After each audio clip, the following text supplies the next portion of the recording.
All right, I'm back. We're going to jump back into history where we left off. And we got through chapter 8, I believe, last time. I better be right. Well, don't want to do things twice, but don't want to skip anything either.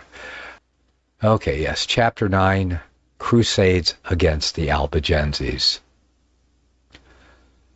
Rome, founded on the dogma of persecution, begins to act upon it. Territory of the Albigenses. Innocent III. Persecuting edicts of councils. Crusade preached by the monks of Citeaux. First crusade launched. Paradise. Simon de Montfort. Raymond of Toulouse. His territories overrun and devastated. Crusade against Raymond Roger of Béziers. Burning of his towns. Massacre of their inhabitants. Destruction of the Albigenses. The torch of persecution was fairly kindled in the beginning of the 13th century. Those baleful fires, which had smoldered since the fall of the empire, were now reignited. But it must be noted that this was an act not of the state, but of the Church. Rome had founded her dominion upon the dogma of persecution. She sustained herself. The torch of persecution was fairly kindled in the beginning of the 13th century. Those baleful fires, which had smoldered since the fall of the empire, were now reignited. But it must be noted that this was the act not of the state, but of the Church. Rome had founded her dominions upon the dogma of persecution. She sustained herself lord of the conscience.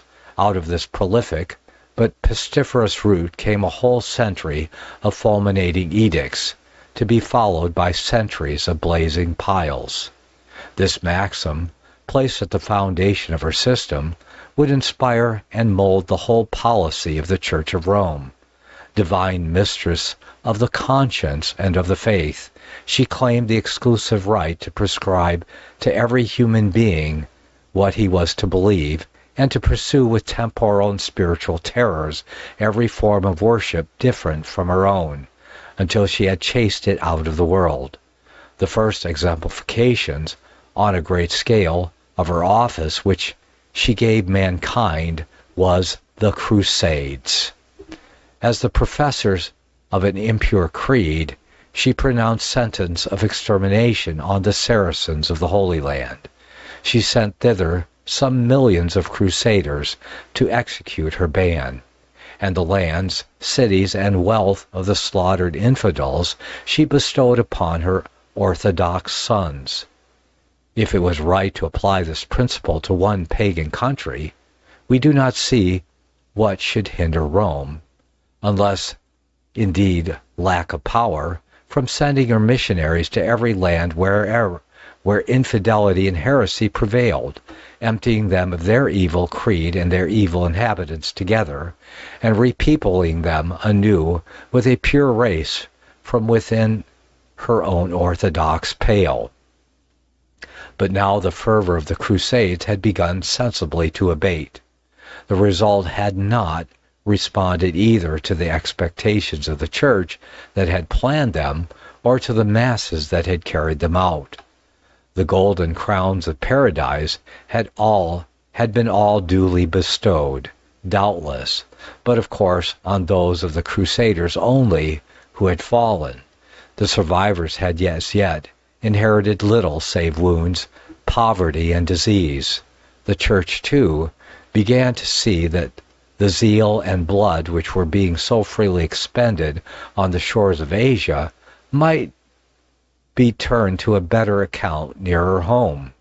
The Albigenses and other sects springing up at her door were more dangerous foes of the papacy than the Saracens of the distant East. For a while the Pope saw with comparative indifference the growth of these religious communities.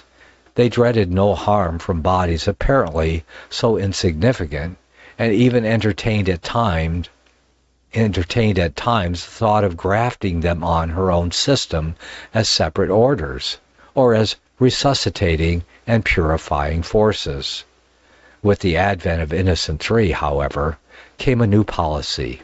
He perceived that the principles of these communities were wholly alien in their nature to those of the papacy, that they never could be made to work in concert with it, and that if left to develop themselves, they would most surely effect its overthrow. Accordingly, the cloud of exterminating vengeance which rolled in the skies of the world, whithersoever he was pleased to command, was ordered to halt, to return westward, and discharge its chastisement on the south of Europe. Let us take a glance at the region which this dreadful tempest is about to smite.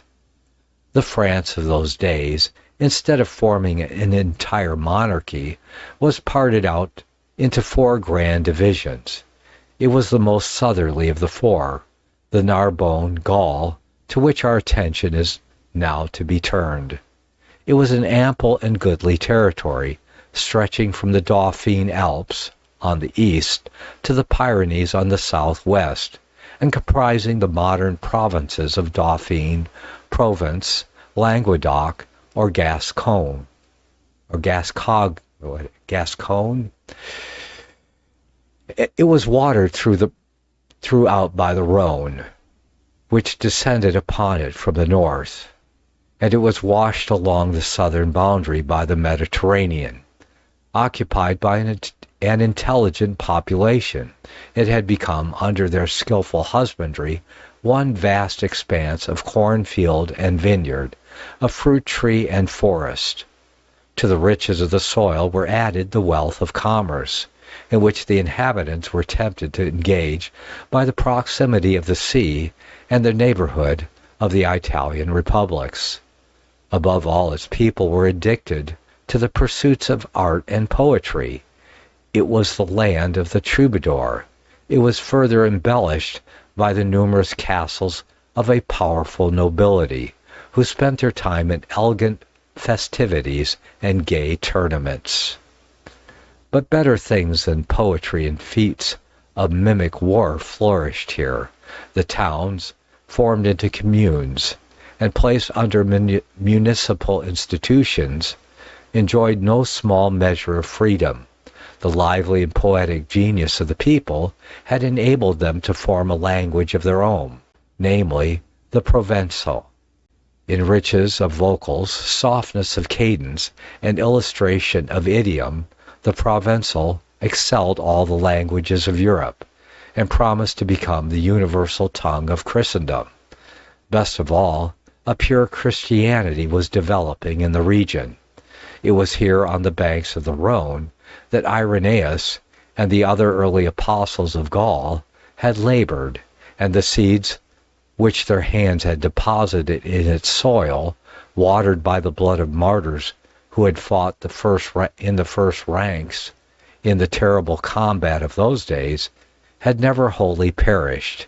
Influences of recent birth had helped to quicken the seed into a second growth. Foremost among these was the translation of the New Testament into the Provençal. The earliest, as we have shown, of all our modern versions of the Scriptures. The barons protected the people in their evangelical sentiments, some because they shared their opinions, others because they found them to be industrious and skillful cultivators of their lands. A cordial welcome awaited the troubadour at the castle gates. He departed loaded with gifts, and he enjoyed the baron's protection as he passed on through the cities and villages, concealing, not unfrequently, the colporteur and missionary under the guise of the songster. The hour of great revolt against Rome appeared to be near. Surrounded by the fostering influences of art, intelligence, and liberty, primitive Christianity was here powerfully developing itself. It seemed verily that the 13th and not the 16th century would be the date of the Reformation, and that its cradle would be placed not in Germany, but in the south of France. The penetrating and far-seeing eye of Innocent III saw all of this very clearly. Not at the foot of the Alps and the Pyrenees only did he detect a new life. In other countries of Europe, in Italy, in Spain, Flanders, and Hungary, wherever, in short, dispersion had driven the sectaries, he discovered the same fermentation below the surface, the same incipient revolt against the papal power. He resolved without loss of time to grapple with and crush the movement. He issued an edict enjoining the extermination of all heretics. Cities would be drowned in blood. Kingdoms would be laid waste. Art and civilization would perish, and the progress of the world would be rolled back for centuries. But not otherwise could the movement be arrested, and Rome saved. A long series of persecuting edicts and canons paved the way for these horrible butcheries. The Council of Toulouse, in 1119, presided over by Pope Calixtus II, pronounced a general excommunication upon all who held the sentiments of the Albigenses, cast them out of the church, delivered them to the sword of the state to be punished, and included in the same condemnation all who should afford them defense or protection. This canon was renewed in the Second General Council of Lateran, 1139, under Innocent II. Each succeeding council strove to excel its predecessor in its sanguinary and pitiless spirit. The Council of Tours, 1163, under Alexander III, stripped the heretics of their goods, forbade under peril of excommunication any to relieve them, and left them to perish without aid.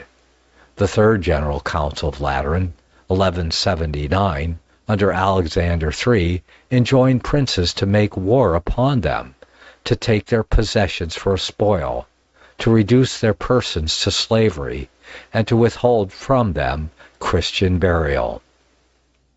The Fourth General Council of Lateran bears the stern and comprehensive stamp of the man under whom it was held.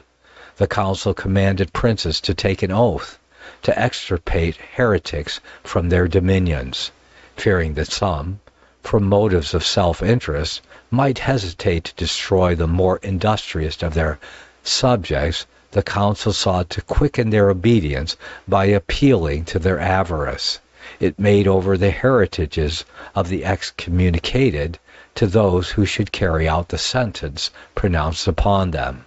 Still further to stimulate this pious work, the council rewarded a service of 40 days in it with the same ample indulgences which had aforetime been bestowed on those who served in the distant and dangerous Crusades of Syria. If any princes should still hold back, he was himself, after a year's grace, to be smitten with excommunication. His vassals were to be loosed from their allegiance, and his lands given to whoever had the will or power to seize them, after having first purged them of heresy. That this work of extirpation might be thoroughly done, the bishops were empowered to make an annual visitation of their dioceses, to institute a very close search for heretics, and to extract an oath from the leading inhabitants that they would report to the ecclesiastics from time to time those among their neighbors and acquaintances who had strayed from the faith. It is hardly necessary to say that it is Innocent III who speaks in this council. It was assembled in his palace of the Lateran in 1215. It was one of the most brilliant councils ever convened, being composed of 800 abbots and priors, 400 bishops, besides patriarchs, deputies, and ambassadors from all nations. It was opened by Innocent in person, with a discourse from the words, with desire I have desired to eat this Passover with you. We cannot pursue farther this series of terrific edicts, which runs on until the end of the century and into the next. Each is like that which went before it, save only that it surpasses it in cruelty and terror. The fearful pillaging and massacres which instantly followed in the south of France, and which were reenacted in following centuries in all the countries of Christendom, were but two faithful transcripts, both in spirit and letter, of these ecclesiastical enactments. Meanwhile, we must note that it is out of the chair of the Pope, out of the dogma, that the Church is mistress of the conscience, that this river of blood is seen to flow. 3 years was this storm in gathering. Its first heralds were the monks of Citeaux, sent abroad by Innocent III in 1206 to preach the Crusade throughout France and the adjoining kingdoms. There followed Saint Dominic and his band, who traveled on foot, 2 and 2, with full power from the Pope to search out heretics, dispute with them, and set a mark on those who were to be burned when opportunity should offer. In this mission of Inquisition, we see the first beginnings of a tribunal which came afterwards to bear the terrible name of the Inquisition.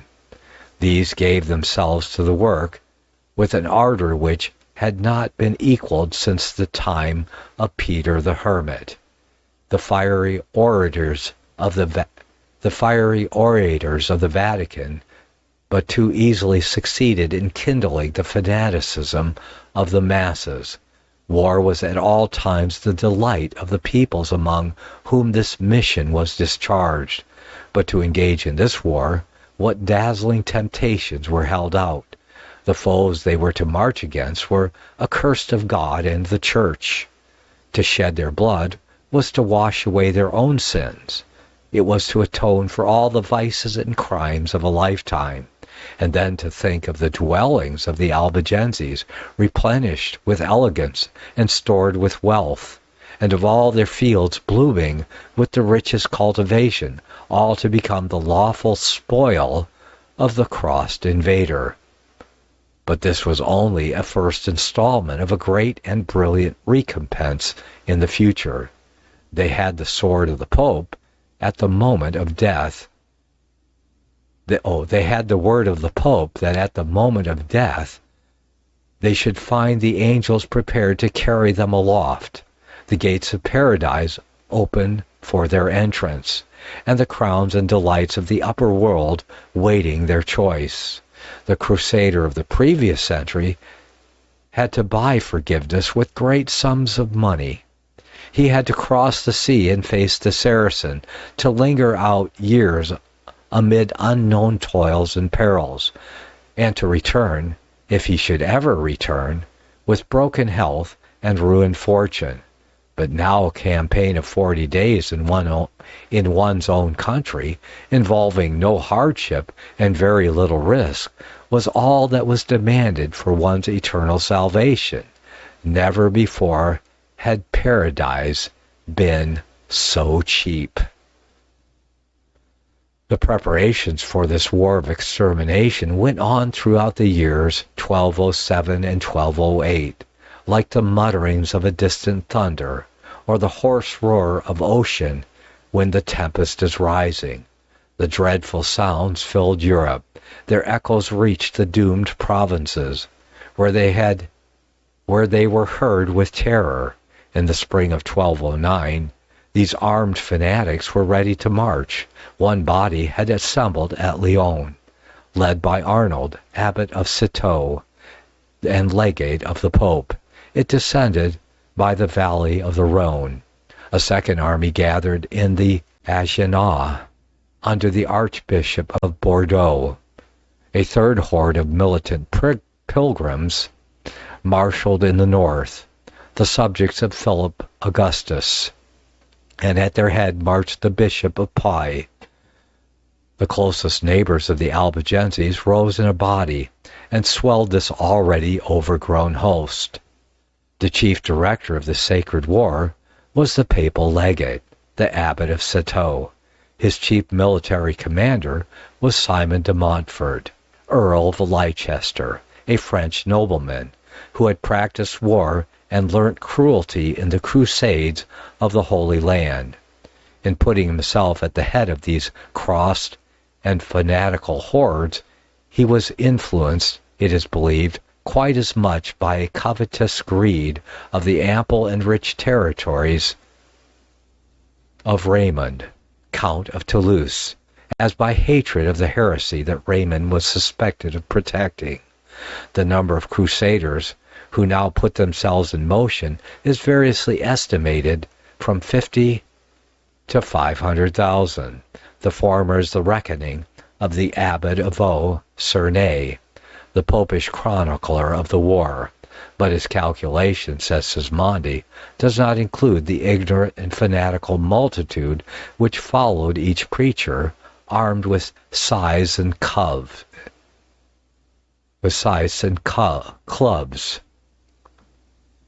and promised to themselves that if they were not in a condition to combat the knights of Languedoc, they might at least be able to murder the women and children of the heretics.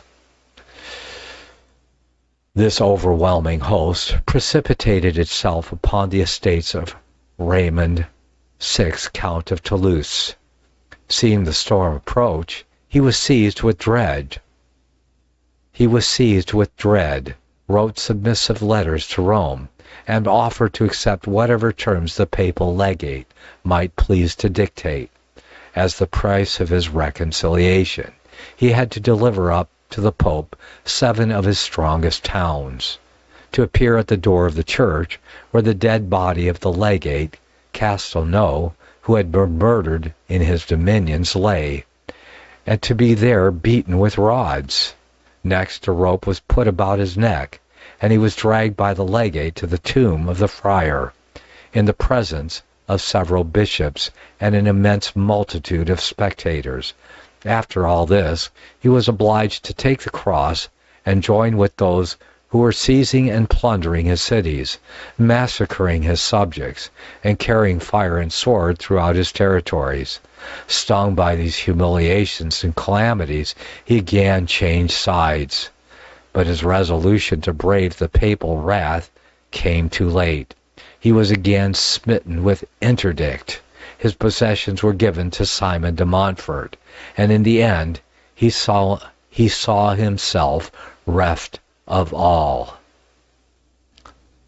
Among the princes of the region now visited with this devastating scourge, the next in rank and influence was the Count of Toulouse. The next in rank and influence to the Count of Toulouse was the young Raymond Roger, Viscount of Béziers. Every day this horde of murderers drew nearer and nearer to his territories. Submission would only invite destruction. He hastened to put his kingdom into a posture of defense. His vassals were numerous and valiant. Their fortified castles covered the face of the country. Of his towns, 2, Béziers and Carcassonne, were of great size and strength, and he judged that in these circumstances it was not too rash to hope to turn the brunt of the impending tempest. He called round him his armed knights, and told them that his purpose was to fight. Many of them were papists, as he himself was. But he pointed to the character of the hordes that were approaching, who made it their sole business to drown the earth in blood, without much distinction whether it was Catholic or Albigensian blood that they spilled. His knights applauded the resolution of their young and brave liege lord. The castles were garrisoned and provisioned. The peasantry of the surrounding districts gathered into them, and the cities were provided against the siege. Placing in Béziers a number of valiant knights, and telling the inhabitants that their only hope of safety lay in making a stout defense, Raymond shut himself up in Carsicone and waited the approach of the army of crusaders. Onward came the host. Before them, a smiling country. In their rear, a piteous picture of devastation. Battered castles, the blackened walls of towers of silent cities, homesteads in ashes, and a desert scathed with fire and stained with blood. In the middle of July, 1209, 3 bodies of crusaders arrived and sat down under the walk of Beziers. The stoutest heart among its citizens quailed, and they surveyed from the ramparts this host that seemed to cover the face of the earth. So great was the assemblage, says the old chronicle, both of tents and pavilions, that it appeared as if all the world was collected there. Astonished but not daunted, the men of Beziers made a rush upon the pilgrims before they should have time to fortify their encampment. It was all in vain. The assault was repelled, and the crusaders, mingling with the citizens as they hurried back to the town in broken crowds, entered the gates along with them, and Beziers was in their hands before they had even formed the plan of attack. The knights inquired of the papal legate, the abbot of Citeaux, how they might distinguish the Catholics from the heretics. Arnold at once cut the knot, which time did not suffice to loose, by the following reply, which has since become famous: "Kill all, the Lord will know his own." The bloody work now began. The ordinary population of Beziers was some 15,000 at this moment.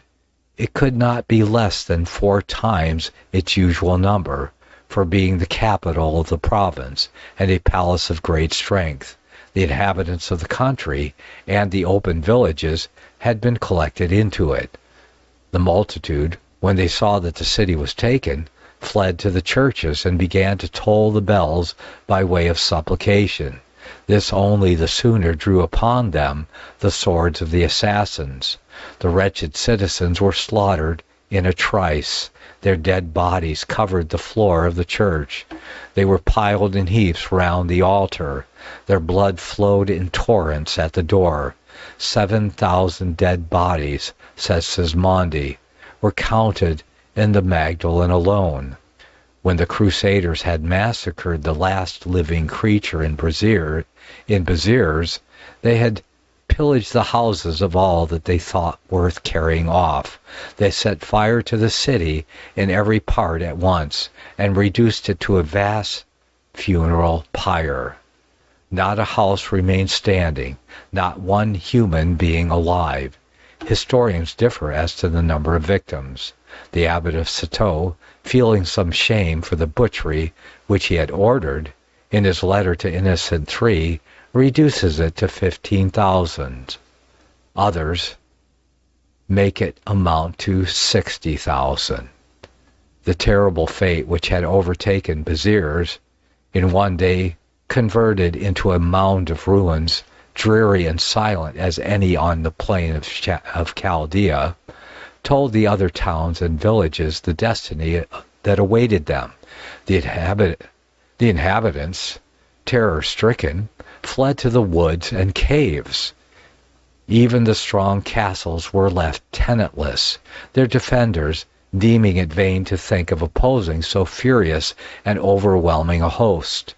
Pillaging, burning, massacring as they had in mind, the Crusaders advanced to Carsicone, where they arrived on the 1st of August. The city stood on the right bank of the Aude. Its fortifications were strong, its garrisons numerous and brave, and the young Count, Raymond Roger, was at their head. The assailants advanced to the walls, but met a stout resistance. The defenders poured upon them streams of boiling water and oil, and crushed them with great stones and projectiles. The attack was again and again renewed, but was as often repulsed. Meanwhile, The 40 days' service was drawing to an end, and the bands of crusaders, having fulfilled their term and earned heaven, were departing to their homes. The papal legates, seeing the host melting away, judging it perfectly right to call Wyles to the aid of his arms, holding out to Raymond Roger the hope of an honorable capitulation, and swearing to respect his liberty, Arnold induced the Viscount, with 300 of his knights, to present himself at his tent. The latter, says Sismondi, profoundly penetrated the maxim of Innocent III, that to keep faith with those that have it not is an offense against the faith, caused the young Viscount to be arrested with all the knights who had followed him. When the garrison saw that their leader had been imprisoned, they resolved, along with the inhabitants, to make their escape overnight by a secret passage known only to themselves, a cavern 3 leagues in length, extending from Carsicone to the towers of the Cabardes.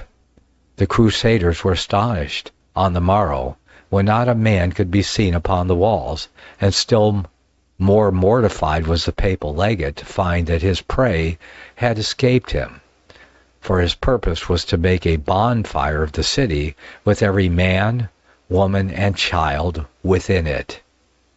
But if this greater event was now out of his reach, he did not disdain a smaller one still in his power.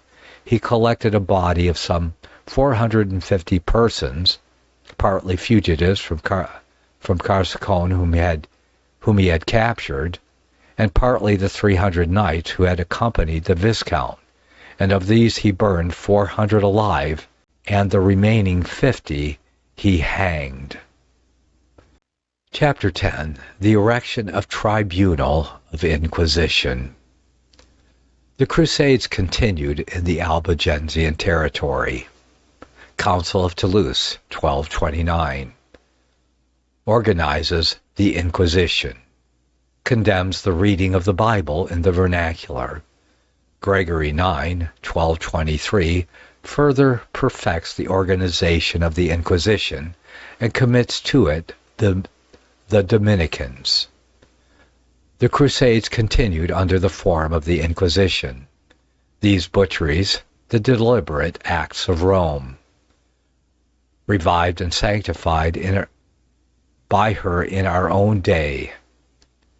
Protestantism of the 13th century crushed, not alone, and final ends. The main object of the Crusades were now accomplished. The principalities of Raymond VI, Count of Toulouse, and Raymond Roger, Viscount of Béziers, had been purged and made over to that faithful son of the Church, Simon de Montfort. The lands of the Count of Foix were likewise overrun and joined with the neighboring provinces in a common desolation. The Viscount of Narbonne contrived to avoid a visit of the Crusades, but at the price of becoming himself the Grand Inquisitor of his dominions, and purging them with laws even more rigorous than the Church demanded. The 20 years that followed were devoted to the cruel work of rooting out any seeds of heresy that might possibly yet remain in the soil. Every year a crowd of monks issued from the convents of Citeaux, and taking possession of the pulpits preached a new crusade. For the same easy service they offered the same prodigious reward, paradise, and the consequence was that every year a new wave of fanatics gathered and rolled toward the devoted provinces. The villages and the woods were searched, and some gleanings left from the harvests of previous years were found and made food for the gibbets and stakes that in such dismal array covered the face of the country. The first instigator of these terrible proceedings, Innocent III, Simon de Montfort, the abbot of Citeaux, soon passed from the scene, But the tragedies they had begun went on. In the lands which the Albigenses, now all but extinct, had once peopled, and which they had so greatly enriched by their industry and adorned by their art, blood did not cease to flow, nor the flames to devour its victims. It would be remote from the object of our history to enter here into details, but we must dwell a little on the events of 1229. This year a council was held at Toulouse under the papal legate, the Cardinal St. Angelo. The foundation of the Inquisition had already been laid.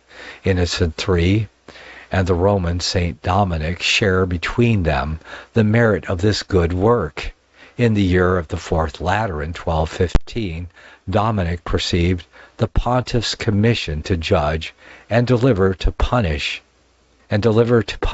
apostate, relapsed, and obstinate heretics. This was the Inquisition, though lacking as yet its full organization and equipment. That Dominic died before it was completed alters not the question touching his connection with its authorship, though of late vindication of him has been attempted on this ground only by shifting the guilt to his church. The fact remains that Dominic accompanied the armies of Simon de Montfort, so that he delivered the Albigenses to the secular judge to be put to death. In short, worked the Inquisition so far as it had received shape and form in his day. But the Council of Toulouse still further perfected the organization and developed the working of this terrible tribunal. It erected in every city a council of inquisitors consisting of one priest and 3 laymen, whose business it was to search for heretics in towns, houses, cellars, and other lurking places, as also in caves, woods, and fields, and to denounce them to the bishops, lords, or their bailiffs. Once discovered, a summary but dreadful ordeal conducted them to the stake. The houses of heretics were to be razed to their foundations, and the ground on which they stood condemned and confiscated, for heresy, like leprosy, polluted the very stones, and timber and soil. Lords were held responsible for the orthodoxy of their estates, and so far also for those of their neighbors. If remiss in their search, the sharp admonition of the Church soon quickened their diligence. A last will and testament was of no validity unless a priest had been by when it was made. A physician suspected was forbidden to practice. All above the age of 14 were required on oath to abjure heresy and to aid in the search for heretics. As a fitting appendage to those tyrannical acts, and a sure and lasting evidence of the real source whence that thing called heresy, on the extirpation of which they were so intent, was derived, the same council condemned reading of the Holy Scriptures. We prohibit, says the 14th canon, the laics from having the books of the Old and New Testament, unless it be at most that anyone wishes to have, from devotion, a psalter, a breviary for the divine offices, or for the hours of the Blessed Mary. But we forbid them in the most express manner to have the above books translated into the vulgar tongue. In 1233, Pope Gregory IX issued a bull by which he confided the working of the Inquisition to the Dominicans. The Bishop of Tournai, his appointed legate to carry out the bull by way of completing the organization of that tribunal, which has since become the terror of Christendom, and caused to perish an unconscionable number of human beings. In discharge of his commission, the bishop named 2 Dominicans in Toulouse, and 2 in each city of the province to form the Tribunal of the faith, and soon under the warm patronage of St. Louis IX of France, this court was extended to the whole kingdom, and instruction was at the same time furnished to the inquisitors, in which the bishop enumerated the errors of the heretics. The document bears an undersigned testimony to the scriptural faith of the men whom the newly erected court was meant to root out.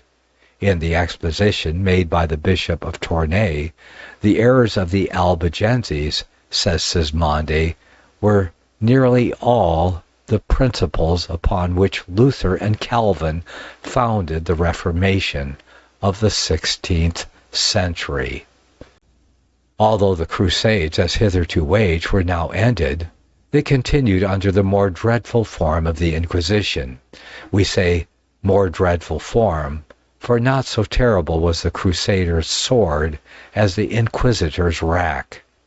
And to die fighting in the open field or on the ramparts of the beleaguered city was a fate less horrible than to expire amid prolonged and excruciating tortures in the dungeons of the Holy Office. The tempests of the Crusades, however terrible, had yet their intermissions. They burst, passed away, and left a breathing space between their explosions. Not so the Inquisitions. It worked on, day and night, century after century, with a regularity that was appalling. With steady march it extended its area until at last it embraced almost all the countries of Europe, and kept piling up its dead year by year in ever larger and more ghastly heaps. These awful tragedies were the sole and deliberate acts of the Church of Rome. She planned them in solemn council. She enunciated them in dogma and canon, and in executing them she claimed to act as the vicegerent of heaven, who had power to save or to destroy nations. Never can that church be in fairer circumstances than she was then for displaying her true genius, and showing what she holds to be her true right. She was in the noon of her power. She was free from all coercion, whether of force or of fear. She could afford to be magnanimous and tolerant, were it even possible. Yet the sword was the only argument she condescended to employ. She blew the trumpet of vengeance, summoned to arms the half of Europe, and crushed the rising forces of reason and religion under an avalanche of savage fanaticism. In our own day, all these horrible deeds have been reviewed, ratified, and sanctioned by the same church that 6 centuries ago enacted them. First, in the syllabus of 1864, which expressly vindicates the ground on which these crusades were done, namely, that the Church of Rome possesses the supremacy of both powers, spiritual and temporal, that she has the right to employ both swords in the extirpation of heresy, that in the exercise of this right, in the past she never exceeded by hair's breadth her just prerogatives, and that she has done aforetime, and that what she has done aforetime she may do in time to come, as often as occasion shall require and opportunity may serve. And secondly, they have been endorsed over again by the decree of infallibility, which declares that the Pope, who planned, ordered, and by their bishops and monks executed all these crimes, were in these, as in all their other official acts, infallibly guided by inspiration. To plea that it was the 13th century when these horrible butcheries were committed, everyone views to be wholly inadmissible. An infallible church has no need to wait for the coming of light of philosophy and science. Her sun is always in its zenith. The 13th and 19th century are the same to her, for she is just as infallible in the one as in the other. So fell, smitten down by this terrible blow, to rise no more in the same age and among the same people, the Protestantism of the 13th century. It did not perish alone. All the regenerative forces of the social and intellectual kind which Protestantism, even at that early stage, had evoked, were rooted out along with it. Letters had begun to refine, liberty to emancipate, art to beautify, and commerce to enrich the region. All were swept away by a vengeful power that, regardless of what it destroyed, provided only that it accomplished the extirpation of Protestantism. How changed the region from what it once was. There the song of the troubadour was heard no more. No more was the gallant knight seen riding forth to display his prowess in the gay tournament. No more were the cheerful voices of the reaper and grape gatherers heard in the fields. The rich harvests of the region were trodden into the dust. Its fruitful vines and flourishing olive trees were torn up. Hamlet and city were swept away. Ruins, blood, and ashes covered the face of this now purified land. But Rome was not able, with all her violence, to arrest the movement of the human mind. So far as it was religious, she but scattered the sparks to break out on a wider area at a future day, and so far as it was intellectual, she but forced it into another channel. Instead of Albigenses, scholasticism now arose in France, which, after flourishing for some centuries in the schools of Paris, passed into the skeptical philosophy, and that again in our day into aesthetic communism. It will be curious if, in the future, the progeny should cross the path of the parent. It turned out that this enforced halt of 3 centuries, after all, resulted only in the goal of being more quickly reached. While the movement paused, instrumentalities of remarkable power, unknown to that age, were being prepared to give quicker transmission and wider diffusion to the divine principle when next it should show itself. And further, a more robust and capable stock than Romanesque, namely the Teutonic, was silently growing up, destined to receive the heavenly graft, and to shoot forth on every side larger bows, to cover Christendom with their shadow and solace, and solace it with their fruit. And that's the end of chapter 10. Chapter 11, Protestants before Protestantism. Well, we've been seeing the pre-Protestant world and what the man of sin did with it when he could, and how it threatened him. And we're running out of time in this hour, so we're not going to pick up. We'll pick up on chapter 11 next time. We're coming to the end of book first with chapter 11 and 12. Chapter 11, Protestants before Protestantism. Chapter 12, Abelard and the rise of modern skepticism. We'll close book first. And book second, which we will likely get to this week, will be on Wycliffe and his times of the advent of Protestantism. So we see the early Reformation and pre-Reformation fathers coming up. Okay, well, I've about run out of time. You've been listening to me, Nicklas Arthur, and we're going through history and prophecy, and today, history.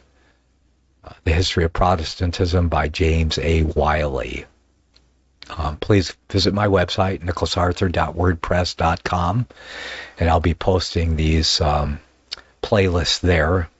as well as they can be found on, right now already, on our Rumble page at firstamendmentradio.net Rumble page.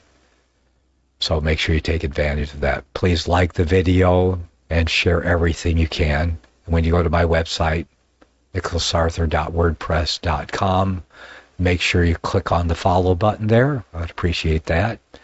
And share whatever you can with as many people as you can. If you have money, you can always find a way to give. Well, you could hit the heart on our Mobi page or Mobi app. And or there's a link there to give on my website at nicklasarthur.wordpress.com. Well, I want to thank you all for showing up today. May the Almighty bless you and keep you as you travel on the narrow way that leads to life.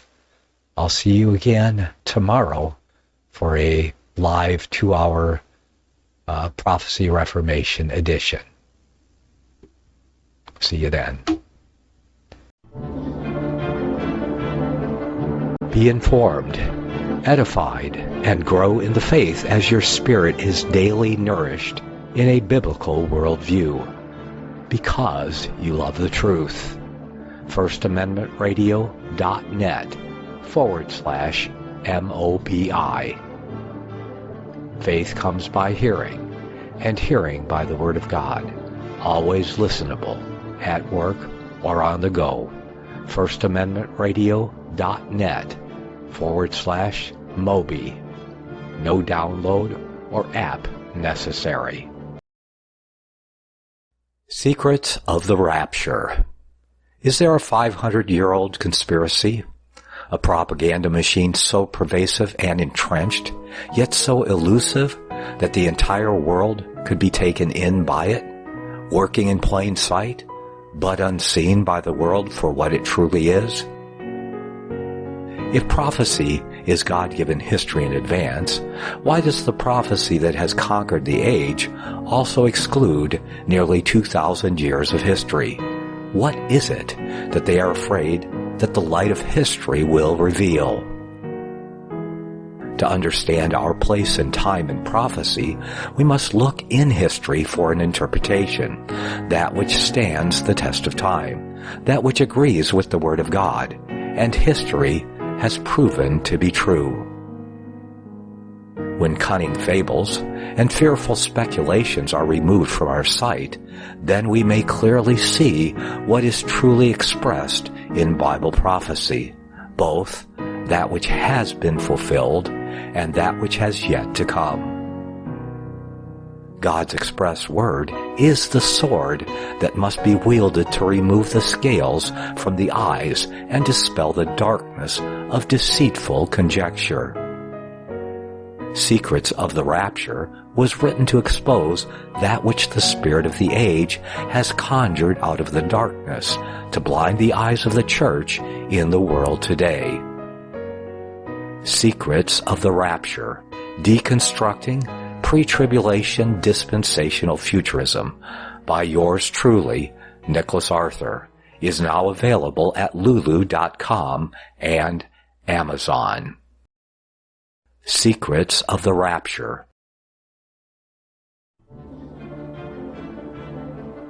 Be informed, edified, and grow in the faith as your spirit is daily nourished in a biblical worldview, because you love the truth. firstamendmentradio.net/MOBI. Faith comes by hearing, and hearing by the Word of God. Always listenable, at work or on the go. firstamendmentradio.net/MOBI. No download or app necessary.